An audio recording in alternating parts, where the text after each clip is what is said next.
Hello and welcome to Astrodesign for You. This is Lily, and today's video is very interesting interpretation about the lunar eclipse that is going to occur on the 18th of September at about 2 a.m., depend where you live, at 25 degrees in the sign of Pisces.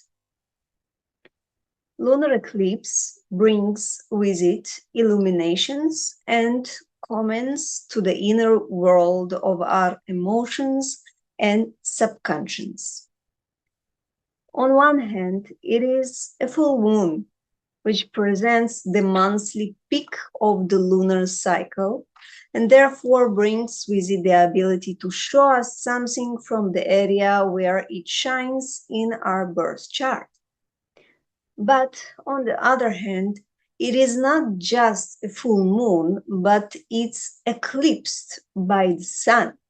So it's a foggy scene that may have distractions and distortions of reality. Despite full moon periods being huge drive to action and achievements, lunar eclipses is the opposite. Week before and after this transit, it's not advisable to overexert or initiate anything huge or new in your life. It is better to rest and reflect more.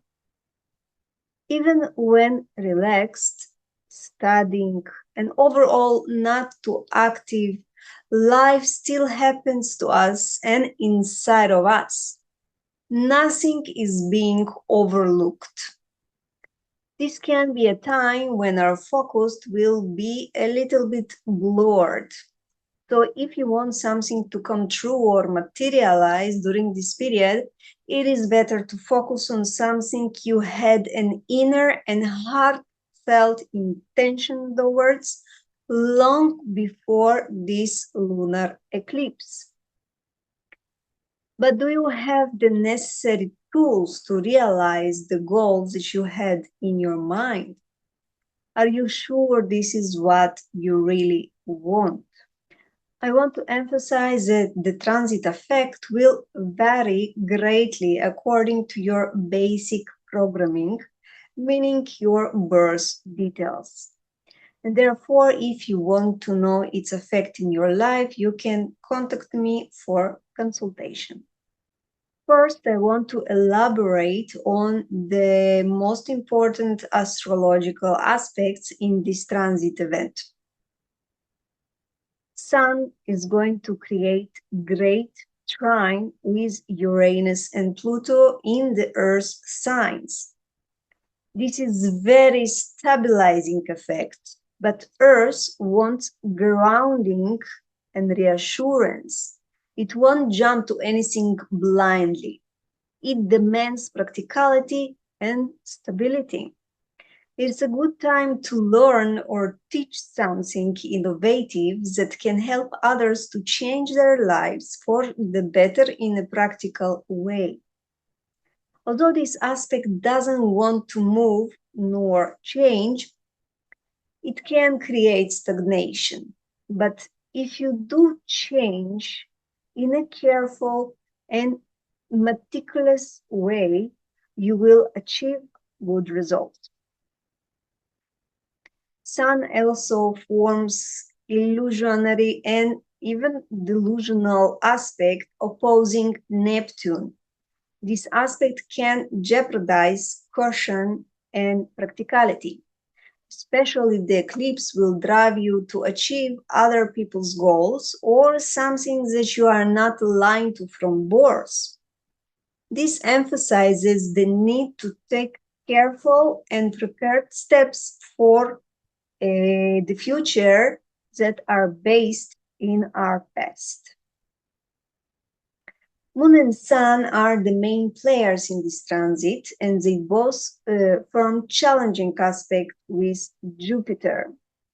This can create a false assurance of our ego and motivations, creating chaotic emotional behavior based on wanting to prove our worth and abilities through talking and promising, but without the ability to fulfill. Watch out and pay attention to your inner intention, equality to outer expression, meaning that what you really want is what you express. It's called integrity.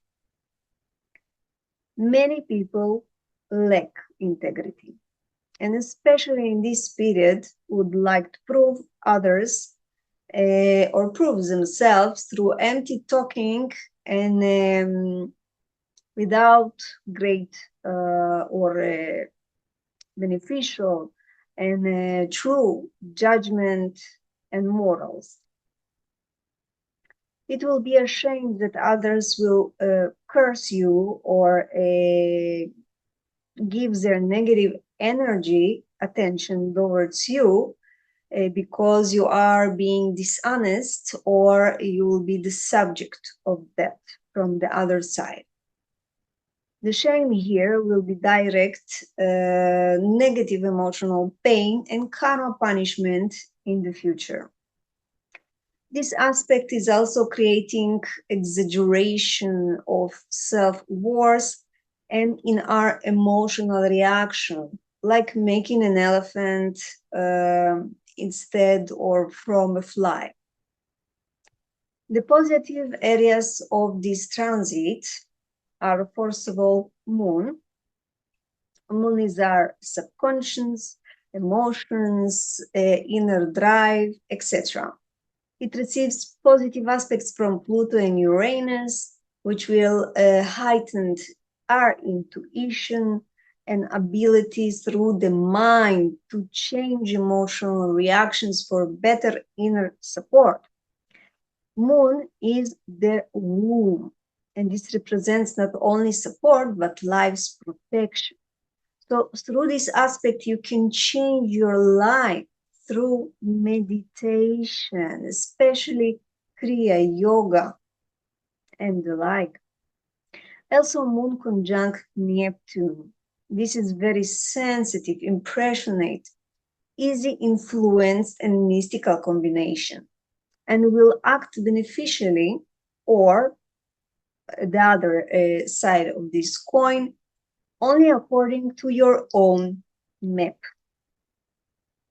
Planet Sun, that represents our ego, self-worth, consciousness, vitality, and etc., gets a stable boost from other Earth forces, but it's better that we do something about it instead of just sitting and waiting the law of attraction to work.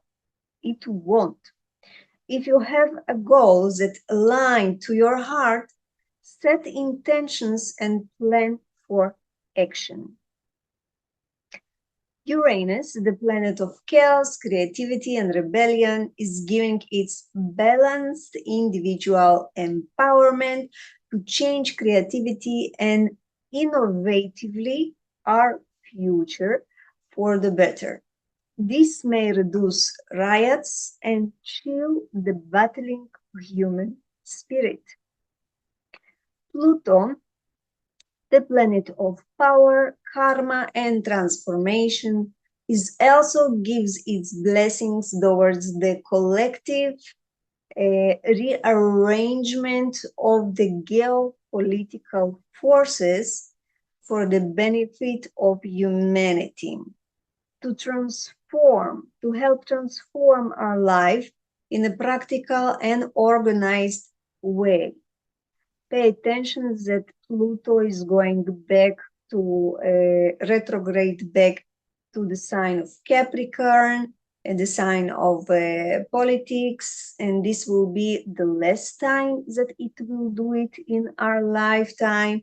So it's going to give a huge platform and a huge chance, less chance, so to speak, for our geopolitical order to be organized for the benefit and not what actually is going on right now in the world. will leaders take, or it will be more accurate to say that the ones that control the leaders will be more beneficial to us or not? It's a different question. Let's move on to the negative areas of this transit map. Unfortunately, Mercury, that represents how we process information, our learning abilities, communication, understanding of each other, listening to each other, is in a very, very bad position in this eclipse, because without and all what Mercury represents, it's really not to our benefit here. And without Mercury on our side, it will be very hard to comprehend each other and explain how to move together for a better future. Even in our minds, it can create restrictive and negative thoughts that will act as a huge, unmanageable wall towards fulfillment. Only people who will be able to understand the mind and its limiting effects on our lives will be able to put it at rest and reprogram it for their own benefit. So it is advisable to do it through everyday routine meditative practices. Another negative effect in this transit map is Mars, the planet of action, courage, assertiveness, and all that Mars represents is really, really pissed off completely and out of balance. Not only Mars in its downfall in the sign of Cancer, which takes its powers away and makes it very lethargic, it doesn't even receive any positive support from any other planet. Alone, no action, just stagnation and energy depletion. Saturn also, the planet of discipline and hard work, is not in our favor in this transit. It gets only one negative and restrictive aspect. Here I want to note that I take only 4 degrees apart between the outer planets' transits. And though you can see in the transit map square between Saturn and Jupiter, but they are already in this transit eclipse moon of 5 degrees even more away from this square. So I won't interpret it like it's in another square. In this transit map, Saturn is in opposition to Mercury, and this is a very, very skeptical, full of negative thoughts and judgmental towards any detail, be it within us, within our life settings, or in the outside world.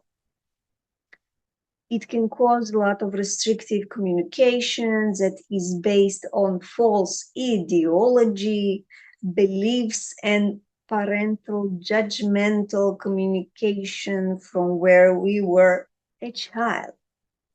This transit amplifies the inability to find common ground and agree on something or anything. So pay attention to agreements and what you write online. Essentially, you should pay attention to your communication in every interaction, but especially when it is very important to you and has some kind of long-term results. Also, this transit gives dualistic nature effect to several planets, which means that it has both negative and positive effect in it, and both or neither can come true. Of course, once again, depends on the overall of your astrological map. So Venus in this transit map, although it receives a challenging conflict from the transformation agent from Pluto, which can give some kind of restrictions in our love life towards our individual change in these areas, even in financial, but still it gets great beneficial aspect from Jupiter, and it can give Venus green light to better her financial life. Jupiter itself receives more negative support, but it has a flowing aspect with Venus, as I said, and it can help stabilize or achieve mutual financial goals and ideas because they are both in an air signs. So it speaks about more ideas, ideologies, balancing your in and out going finances, but not doing something profound about it. Now, it is also very good in this kind of transit to help stabilize or achieve some kind of mutual financial goals through working with or for other women. Let's move on to the magnifying glass of the Gene Keys in Human Design for this transit. Moon is going to activate gate number 36, which called the energy of crisis, chaos. But it carries with it a lot of humanitarian and humane energy. It can be expressed as a collective emotional turbulence because of the deep need for experience in this energy. And it can be a place where we have the need for experienced and best teachers of this experience are, of course, crisis that touches our emotion deeply. So yes, this energy can bring a lot of emotional anxieties, especially in the relationship realm, because this can be unreliable aspect. It doesn't care who is on its way to the new experience it's so craving. It wants it, and the more diverse, the better. Many people with this energy emphasized in the transit program can be focused on experiences through sexual and emotional dramas, because without awareness and the urge to be better self, this energy would like to be fulfilled through heartbreak and sexual negative outlets. Low frequencies causes us to pursue sexual pleasures primarily to make life more interesting, so to speak. It can be resolved in purity and sincerity through open-hearted communication and innocence. Another aspect of this energy is the attraction to the unknown, to a dark horizon that hasn't been experienced before. And therefore, this energy is prone to attract crises like magnets. Ultimately, the issue here is release. Releasing the urge for new experiences from the outside, from the need to run away from your own true nature and psyche. On the mundane level, where awareness is scanty, People will play this program in two main ways. The first group of people will resist emotional anxiety and become very irritable, with a lot of irritability inside, because their nature is shocked by changes and they are trying to maintain external peace at any cost. These people have a fear of change and crisis. They do not understand the plain and simple truth that any crisis is a huge platform for getting forward, for being better, and for learning something very, very important. And the price for such fears and anxiety is that it penetrates and gets stuck in the nervous system, leading to an inability to relax.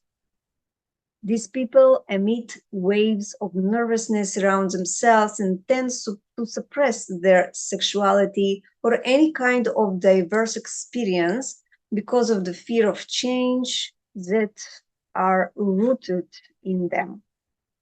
The second group are opposite from the previous one.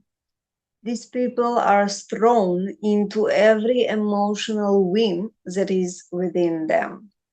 They are trying to realize every sexual urge, every desire for change that is within them. When emotional anxiety is expressed without clarity or sincerity, it causes recurring emotional states and crises to these people. These are the people who live their lives like soap operas. Sometimes these people cheat and hide it or have several relationships at the same time. They do not realize that their inability to be honest and honestly deal with their feelings, sexuality, and passion can create further chaos in them and in others. On a more spiritual level, aware people will be able to fulfill this energy in a positive way. Once the struggle with sexuality and emotional anxiety is finally accepted sincerely, amazing gift can be born. The gift of humanity and crisis mediator. It is our suffering that binds us all. Such a gift can bring the notion that every suffering is for the better good and brings many opportunities and presents with it.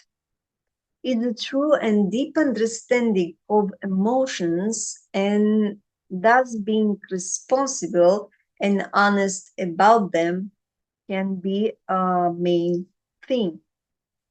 So instead of feeling the fate victim, these people can help others to overcome their own crisis. When you start to live truly from your heart, suddenly an antibody of your fears can be laid upon your hands. And any potentially disturbing emotional challenge or situation can be overcome with maturity and diplomacy.